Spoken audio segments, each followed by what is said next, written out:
This is the Flathead Valley Sports Haven, a brand new segment where I focus on current and former Flathead Valley area players, coaches, and sports figures highlighting the best athletics the Valley has to offer. I'm your host, Cole Havens, and today in the studio I have the current head coach of the Glacier Wolfpack football team, Grady Bennett. Coach, thanks for joining me here today.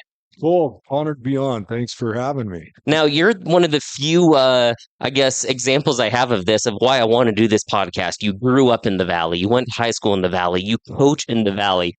Let's just start off with taking me through what does it mean to be from the Flathead Valley and be just someone who's grown up here and can call this place home. Well, it's really special. Obviously, I think when you compare it around the state, I don't know that anything matches Butte, right? Butte, America, those people are so loyal. And it seems like everybody in a way is from Butte. It's crazy how many legends came from Butte to the Flathead. Most of my coaches were, well, a lot of them were from Butte. So I don't know if we stack up to Butte as far as our loyalty and our love for where we came from, but the Flathead Valley is pretty close. It's a special place. Obviously, people want to be here, and you're really seeing that now. But forever, I know you could just see when people apply for teaching jobs, man, I mean, there's hundreds sometimes of applications because people want to be here in the Valley. So it's a special place. I just feel honored, very blessed that I was able, thankful to my parents for being here, that I was able to grow up here. You talk about legacy right there. You see a lot of legacy families in the Valley. You have a couple of them coaching for you in Connor and Colin Fuller. Kevin McDowell, he went to Whitefish. That's a name that's pretty synonymous with Whitefish. Epperly, obviously, a name in this Kalispell area. Talk to me about that legacy family aspect and one being a part of it, but also just knowing a bunch of people that have born and raised, gone away and came back. Yeah, great question. And I think what I want to focus on there with the legacy piece is just the fact that for me, how incredibly cool it is to Connor Fuller, for example. We'll call Colin as well, but Connor grew up across the street from me, right? I mean, he was a little boy across the street, and then he played for me as an athlete.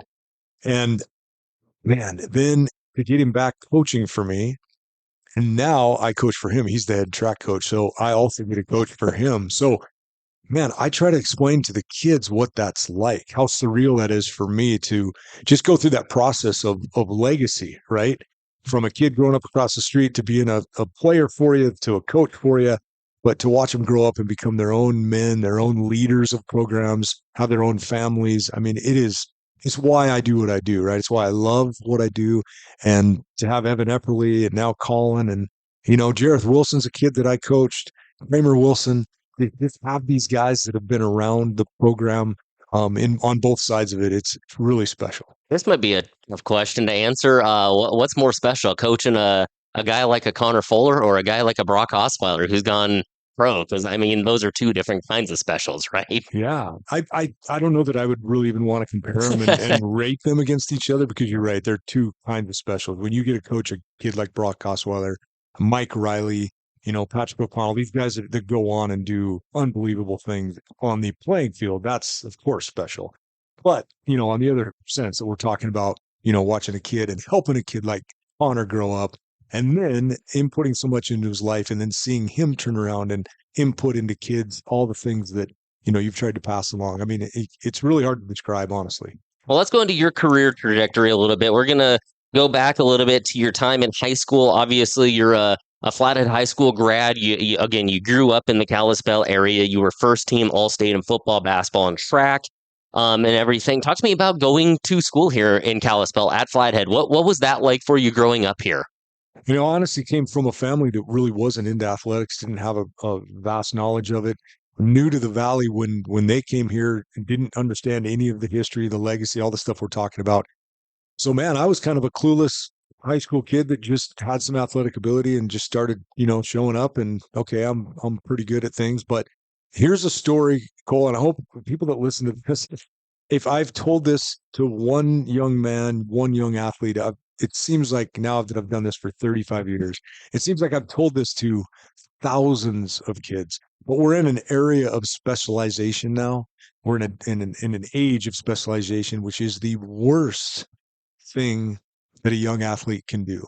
And so 40 years ago, I wanted to be a college basketball player and I worked hard at it. I had goals. I went to camps. I played every day. That's all I wanted to do. And I tried to quit football. I tried to not do track. I tried to not, I just wanted to play basketball every day. But thankfully, I had legacy people that we're talking about, like Dan Hodge, Bill Epperly, Bob Wraith, three heroes in my life that were the reasons I ended up going into education, teaching, and coaching because of those three guys. But they all said, no, do not specialize. You're a good athlete and you're in Montana. It's a small sample size. You need to play everything. You need to be an all around athlete.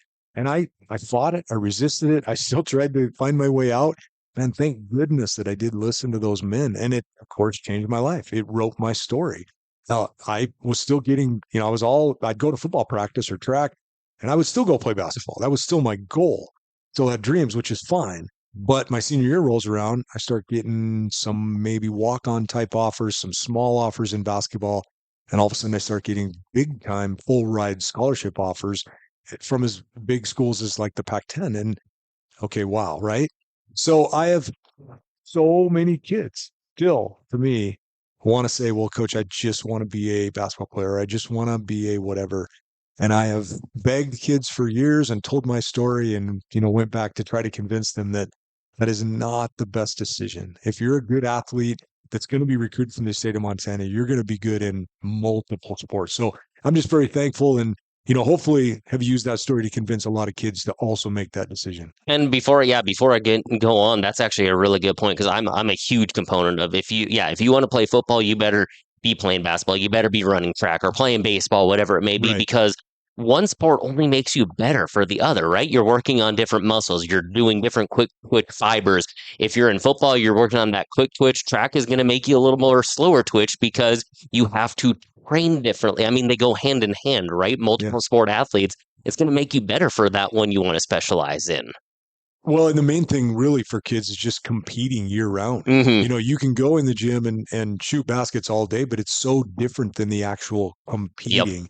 When you're on in Friday Night Lights and you have the pressure on you of making plays and being tough and grinding out a football win during the fall, that is much more valuable than 300 jump shots on October 2nd. So yeah, it's just again, I'm very thankful. I'm thankful to Dan Hodge, Bill Epperly, Bob Wraith, who all encouraged me to be a well-rounded athlete, keep me out for all those sports because again, it's the reason that my story is what it is. Well, and then I mean, yeah, a lot of people know the story, but then football comes around. You initially go the MSU route, but then U of M comes calling, and when it's all said and done, you have one heck of a career. At the time, you had set multiple records from what was it, 8,594 pass yards and 55 touchdowns, both school records at the time. You led the '89 team to one of their best finishes at the time, since they had been really at the time, I think it was one of the best finishes, losing in the semis. But talk to me about, yeah, now you go to you quarterback the Grizz, and all of a sudden, when it's all said and done, you're one of the when people think of Grizz quarterbacks, you're a name that pops up. Well, to be honest, Paul, now honestly, I look back. I tell my wife this quite a bit, and we'd go down. She'd go with me to do a lot of those Grizz broadcasts. But I look down now at that field and I watch it all, and I look back and I just think it's just almost like it didn't happen. I can't believe that was me. Like I can't believe I did all that. It's hard to fathom because again, a very naive, a kid who didn't understand much about sports. I didn't really even know anything about Grizzly football, Bobcat football. I just grew up in a family that didn't really pay attention to it, and all of a sudden there I am. And the transfer thing, it worked out. I just really worked out for me. But I think the story there that's most important is because I transferred, I had to sit out that next year and the Grizz brought in some really talented, really good recruits, and I was in a way almost written off. Like, hey, you got to sit out a year. You just go over there. We got our guys. But man, I worked my tail off. Right, I never quit. Never quit believing that I could get back in the room and compete hard. And so, man, I never worked so hard and got back in the job and was fortunate to win it as a sophomore and have a 3-year career that, again, now I look back and just can't believe it all happened. But I look just very blessed, unbelievable. The teammates that I got to play with, the things that I accomplished and we accomplished. So thankful to have been a part of all that. And then even before you get back into coaching, you did play professionally for a year, played in the CFL for the BC Lions. What was that like to be able to go on and at least be able to say, hey, I tested the waters. I got to give this a try and got to, in a sense, play professionally. What was that like to be able to make that transition? Unbelievable experience. One of the most valuable experiences of my life. The key there is I got to room with Doug Flutie, the girl Doug Flutie. And the quick story is when I signed, they signed me for too much money because they had lost another quarterback, and they brought me in kind of as a guy that needed to start. Well, as a rookie starting in the CFL, I mean, well, that's a whole different game up there, right? So I was going to be a tough ask. Well, that's when Doug Flutie's NFL career ended, Okay. and so the BC Lions signed him kind of right before training camp and brought him in for a bunch of money. Well, they couldn't pay me as much as they were going to pay me if I wasn't the starter. So I basically had to beat out Doug Flutie, which is not going to happen. But I'm telling you what, in the 2 months that I was there before they let me go, because of they wanted me to restructure my contract. But in those 2 months, what I learned from Doug Flutie as a competitor, as an athlete, as somebody that was so committed to his craft and did it in a way that, I mean, I'll be honest, I was not a Doug Flutie fan because I thought he won the Heisman because of the one, the Yep. bomb, the Hail Mary throw, and Hmm. Yep. I was kind of bitter because I was a Miami Hurricanes fan in high school, and so I was always kind of down on Doug Flutie. But I might say I might be the biggest Doug Flutie fan in the world. The way that guy competed, never seen anything like it. 5'10", maybe. But I mean, his attention to detail and the way he went about his business every day, the way he led that team, I mean, I could go on and on about Doug Flutie, but that experience I'm so thankful for because it really shaped. After I got cut, I decided then to start my career teaching and coaching at Flathead High School. And that really shaped pretty much. I mean, there was, of course, other factors. My three high school coaches I've talked about, Don Reed at the University of Montana, man, how amazing what that man did for me. But then that experience with Doug Flutie, that's how I became the coach that I have been all these years because of those factors. Well, let's go right into it. Yeah, and then coaching position at Flathead High School opens up. You get to move back and coach at your alma mater. I know you were OC for a long time before taking over as head coach, offensive coordinator. What 11 years or so before taking over at head coach. What did being an OC teach you about becoming a head coach? Yeah, for sure. I think, you got to start there, right? You can't just jump into being a head coach. You got to learn all the nuances. I think the thing that I did there that I always recommend when I do clinics to young coaches is, man, I constantly was note taking. Um, I wanted to be a head coach someday, right? So I just started files, putting together things that my philosophies and beliefs. What would I do differently? What would I do the same? What do I like? What do I dislike? When I someday get my shot, what will my program look like, right? I was just compiling and collecting, and I ended up with tons of stuff. But when I finally did get my chance, all of those things helped me then go into my interview and really win that interview because I'd put my program together. So anybody that's out there that's a young coach that's thinking about someday I want to be a head coach in any sport, I would just really encourage that to start taking those notes, putting together those philosophies, those beliefs, those things you're going to really build in your program someday, the pluses and the minuses. And then what was that moment like when Flathead High School hires you as the head coach? You get to be the head coach at your alma mater, the school you went to high school at, you graduated from. I gotta imagine just elation probably isn't even the right word. Like, can you even put it into words what it meant to be the head coach at Flathead?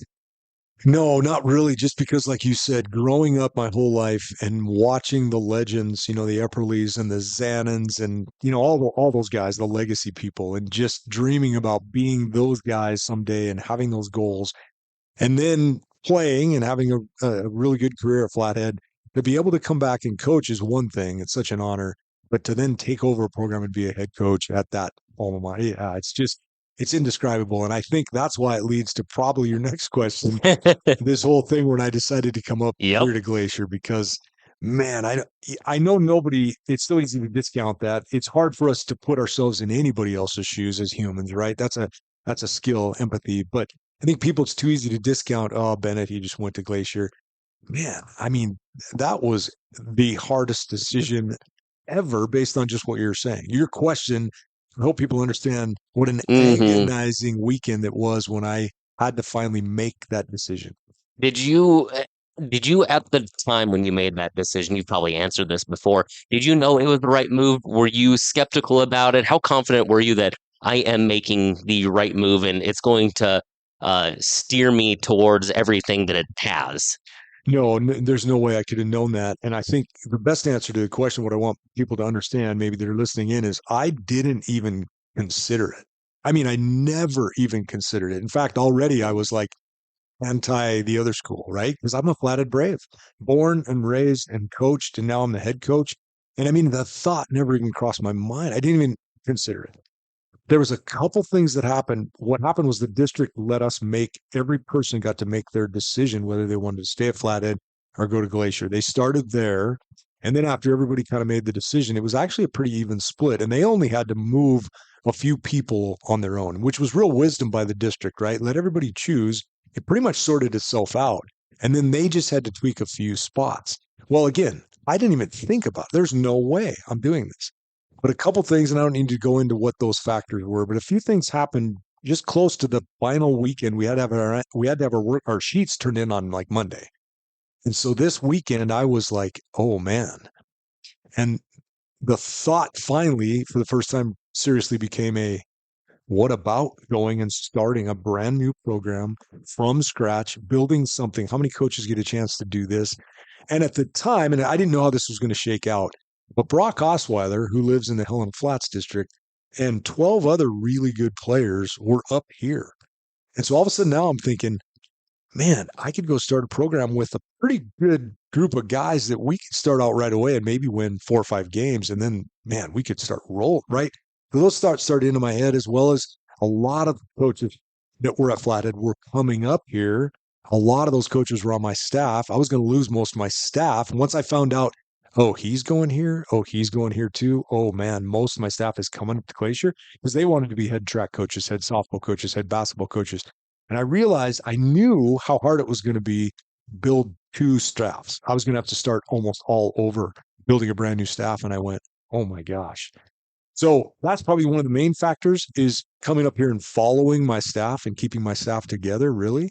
And the first person I called was Brock. I called Brock Osweiler. I said, Brock, hey, man, I'm having this last minute, like, whoa, let's go do this together. You and your buddies, man, let's go do it.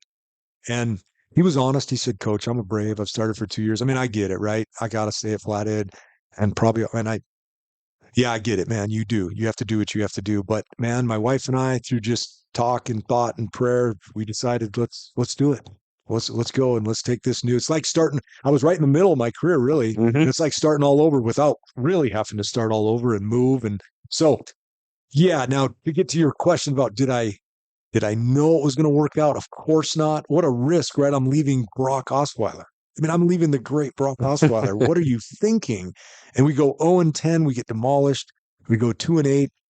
And I tell you what, the doubts crept in. I mean, I thought this might be it. Maybe this isn't going to work. And next year I get fired and that's the end of my coaching career, right? So I had no idea. It was a huge risk to take, but man, thankfully in year 3, we got things rolling, got to the playoffs, and we haven't looked back. So it's been incredibly special. It's funny that you share that trajectory because, I mean, obviously, I know the rivalry between Glacier and Flathead is strong. I feel like give it about 2 or 3 years. Obviously, Mac Roach at Flathead High School, he's a former Whitefish alum. I feel like this Glacier Flathead rivalry is about to get bigger and better than it ever has. What do you think these two programs could be like here in the next couple of years going at it again? Well, I agree, Cole. And man, that's what I want. Right after Mac got the job, I gave him a call. And Mac's a kid that he was coming to work out with me when he was a young kid. Mm-hmm. He'd come down and work out with me and our quarterbacks. And I helped him in the middle school quite a bit, just develop his game. And he's a great young man. And so I was happy for him. He's the right guy for the job. I know they're going to be patient with him and let him do his job, which is what hasn't been happening there. So Mac's going to get time to build it. And right away, I just said, Mac, right now, the rivalry's in a bad place. There's bitterness, there's hatred, there's anger. And it's really not the kids. The kids are great. Mm-hmm. The kids are friends. They like each other. They're usually fine. It's with some of the adult, people in the room. And so I just said, Mac, man, and he was great. We had a great conversation. He goes, Coach, I get it, man. I understand. I said, I want you to be successful. I want this rivalry to be what I watch on film. Usually when you put on the Helena Capital, Helena Mm-hmm. High, both teams are 8-1 or Yep. 7-2 or whatever. There's 5,000 people in the stadium. It is for all the marbles. That's what we want.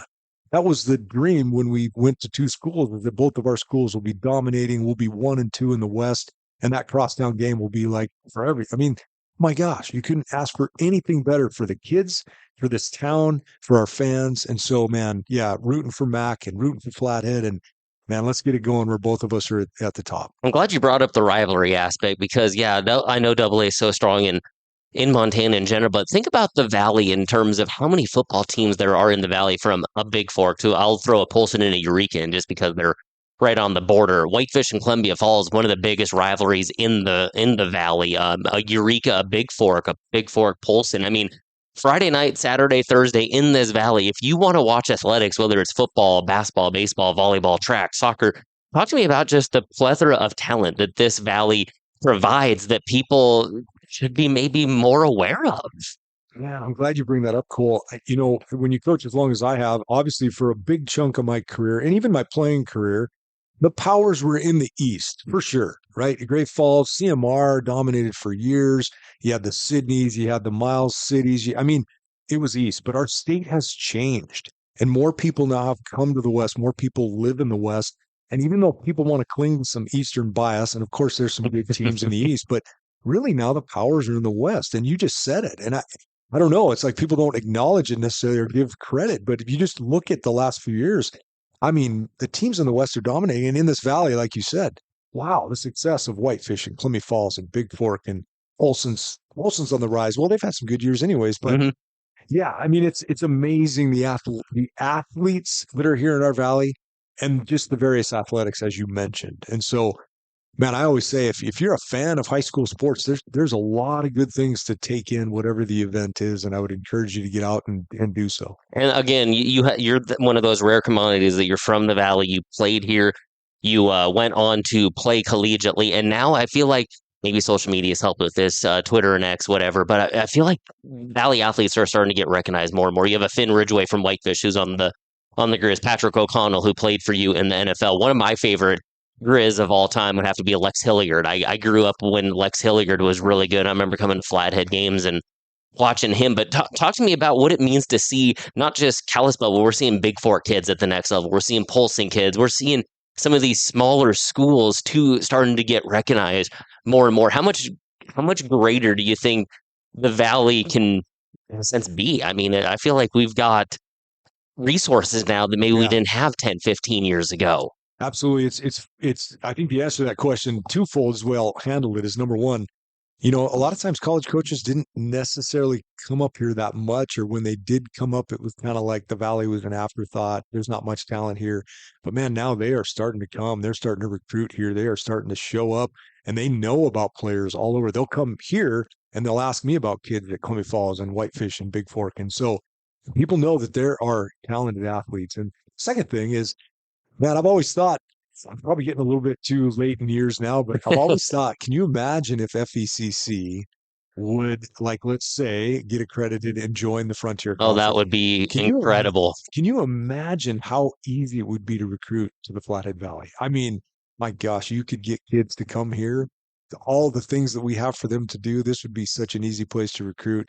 And I don't have the energy right now or the passion to try to start it, but there's times where I just think about, man, whoever, if they ever decided to do it, whoever did take on that program could, man, I think it could roll. And not only in the valley, but think of out like just outside the valley, the Libbies. You go over western to Troy and everything. You go maybe, I guess maybe Arlee's a little too close to Missoula, but some of those small towns that are around the lake and I feel like that could be. That's an interesting Yeah, interesting way to think about it. I mean, that would be fun. it would be. I know. Like you said, I've always thought, man, what if somebody decided, let's go for this, and would you be willing to start a program? It would be tempting. It would, yeah, it would be tough, but yeah, if you did it right, you could definitely get it going. And then also, you dabbled in the broadcasting a little bit. Obviously, what we're doing here is something very not foreign to you. You don't have any jitters getting on a mic type of thing. Take me though through your time as a Grizz broadcaster. You did color commentary for many years. I told you off air before we started. Me and kids around my age, I mean not a kid anymore, but around my age, we grew up listening to you. What was it like to be kind of that Grizz voice for so many years. Yeah, man, I just feel incredibly lucky, incredibly blessed to be able to do that. I know when they first asked me the original, man, I don't what year was it? I mean, it was 25 years or more that I did it.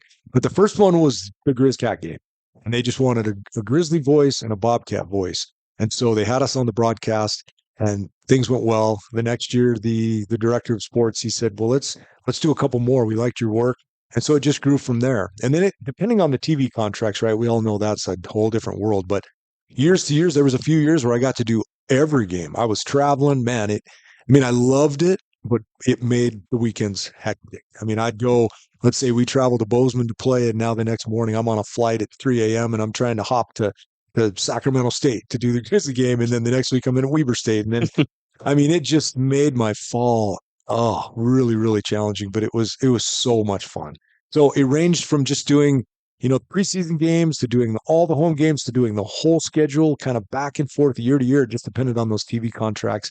And, until the last couple of years where, I don't know, maybe that part of my life, that career aspect is over for me. We'll see. Do you have a favorite game, or is there a broadcast that to this day that stands out to you? Yeah, there's no doubt the greatest comeback. I think it's still the greatest comeback in FCS history, but I know which one you're talking about. South Dakota State, when they were down by, I don't even know, 48 to, and I remember just being in the booth and we were getting into the boring fourth quarter. It's a blowout.